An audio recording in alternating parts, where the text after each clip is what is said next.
మళ్ళీ నేను ఒక వినూత్నమైన కార్యక్రమం 5 ఏళ్లు పడుతుందా 10 ఏళ్లు పడుతుందా 20 ఏళ్లు పడుతుందా నా ఆశయం అయితే ఆర్థిక పేదరికం లేని సమాజం, రెండోది ఆర్థిక అసమానతలు తగ్గించే విధానానికి రూపకల్పన, అందరికీ మెరుగైన జీవన ప్రమాణాలు ఉండాలి. 1000 కోట్లు లేకుంటే 1,00,000 కోట్లుండే ఆయన బంగారు తినడు, ఆయన కూడా తినే తిండే, ఆయన కూడా షుగర్ వ్యాధి ఉంటే తిండి కూడా సరిగా తినలేడు.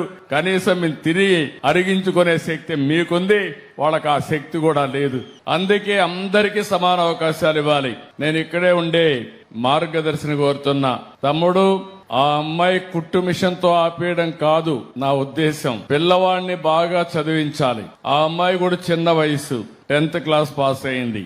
అవసరమైతే ఆ అమ్మాయిని కూడా ప్రోత్సహించి ఇంటర్మీడియట్ గాని ఆన్లైన్ లో కూడా చదువుకోవచ్చు. ఇంటికాడ ఫ్రీగా ఉన్నప్పుడమ్మా మీ అబ్బాయి చదువుకోవడమే కాదు, నువ్వు కూడా చదువుకోవాలి. పిల్లవాడితో సమానంగా నువ్వు కూడా చదువుకొని 10th క్లాస్ ఇంటర్మీడియట్ కూడా పాస్ అయితే ఇక్కడ చాలా ఇండస్ట్రీస్ వచ్చాయి, అందులో ఉద్యోగాలు కూడా వస్తాయి.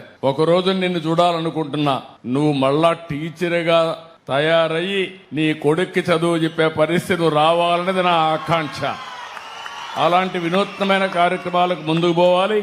మీరు కూడా నాకు కావాల్సింది ఏదో ఆ అమ్మాయిని కోరికలను కూడా లేకుండా చేయకుండా, అంటే ఇన్ ది సెన్స్ ఆ అమ్మాయికి భవిష్యత్తు మీద ఆశ ఉండాలి.